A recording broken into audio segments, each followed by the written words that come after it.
everyone, and welcome back to another video. So in today's video I wanted to discuss why the Olympus 12-40mm f2.8 is a great lens if you are a beginner photographer or you're looking for a great overall lens. First, to touch on the basic technicals, on the website Olympus claims that this lens is the ultimate all-around zoom lens, and Olympus puts a lot of work and effort into their lenses.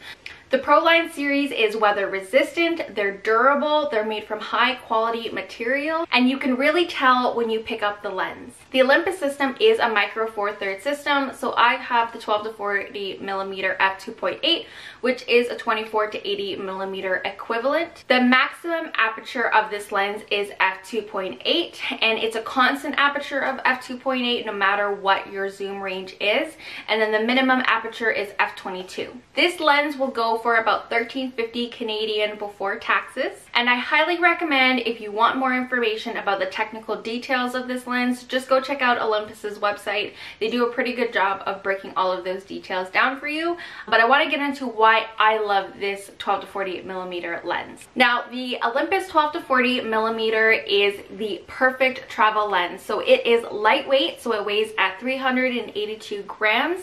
It's compact. I do find when I have the lens hood on, it does make it a little bit bulkier. It's also made from, like I said earlier, high quality material, and even though we carry camera bags to protect our camera equipment, these are all features that I really look for. And if you like to travel light when you go out, definitely also look at these as well. I also find, because this lens and the Olympus EM1 Mark II is a light and compact system, it's also a little bit more on the discreet side. So there's nothing like walking through a crowd and you're wearing a big fancy camera with a big fancy lens. So I do find that the size and the compactness does help make it a little bit more discreet.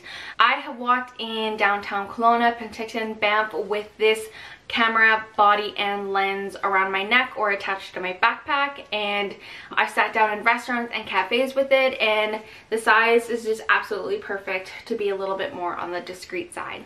Now, I know there are some die-hard prime lens fans out there, and I would love to get my hands on a couple of prime lenses, but when you are traveling, you have a bit more flexibility with a zoom lens. Now, I understand with prime lenses, you have to move your body in order to get a different perspective, and it makes your artistry more challenging. However, I believe that with the zoom lenses, you can explore some other perspectives that you might not be able to get with a prime lens. So for example, when I went to Greece last year, we went to the top of the Parthenon and we spent like a whole afternoon up there. But a lot of times those structures like the Parthenon, the Caryatid, they are roped off. They're sort of boundaried, so you can't go past a certain area. And so you might be okay with a wide angle shot of the Caryatid. However, I absolutely love those statues. I love the details and the carvings, so I would want a close-up shot. So if I had a prime lens, probably wouldn't be able to get the close-up shot because you can't go past a certain point.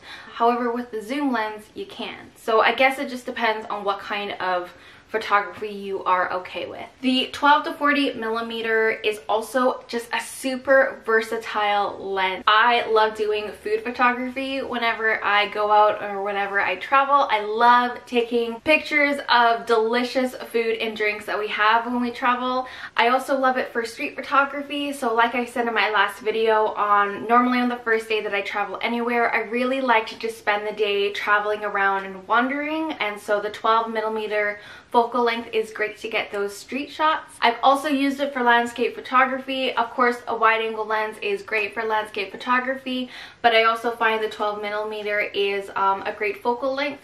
I do find that if I am doing those shooting through something shots to get that foreground blur, I do tend to like to shoot at the 40mm length. I've also taken it for portrait photography. So I went to the top of the Oyama Lookout, which is actually a really cool area of Kelowna, the Okanagan, that a lot of people don't know about. And so I went to the top of the Oyama Lookout and we got some portrait shots out there, and the 12mm length was the perfect length for some portrait shots. You know, I just love how buttery the images turn out with this lens. I have also tried it with close-up shots.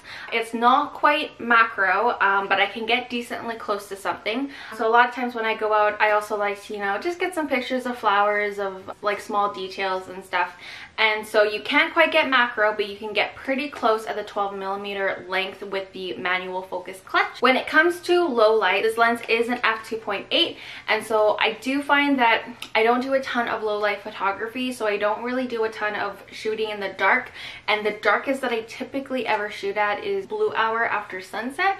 So I do sometimes find it is challenging with low light, and there were times when I went to Bertram Creek last week that I was in areas that were super dark and I did have to really bump up the ISO. I feel it overall does a pretty good job in low light, but again, I don't really shoot in low light very often, so it's not a deal breaker for me.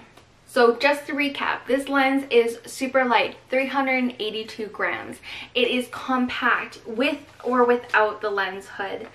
It's made from high quality material, and you can tell because when you pick up this lens, it doesn't feel plasticky, and it's got enough of a weight to it to really feel like it's made well. The zoom on this lens makes it great for travel photography, and it's a very versatile lens. So like I said, I've used it for food photography, street photography, landscape photography, portrait photography, and close-ups. Like, it is just such a versatile lens. I am super happy with this lens. The fact that it is super versatile makes it not only worth it, but it makes it the perfect travel lens for me. I don't want to be a gear junkie, but there's something exciting about, you know, buying and opening, unboxing a new product. So I do have my eye on a couple of the lenses. I do really want the 7 to 14mm f2.8 just for that wide angle. I'm interested in the 25mm f1.2 to have sort of a nifty 50, and the 40 to 150mm to have that extra zoom. So if I make any more purchases this year, I'll be sure to let you in on the unboxing and what my thoughts are. Thank you so much for watching, everyone. Please hit that like button and subscribe, and I'll see you in the next video.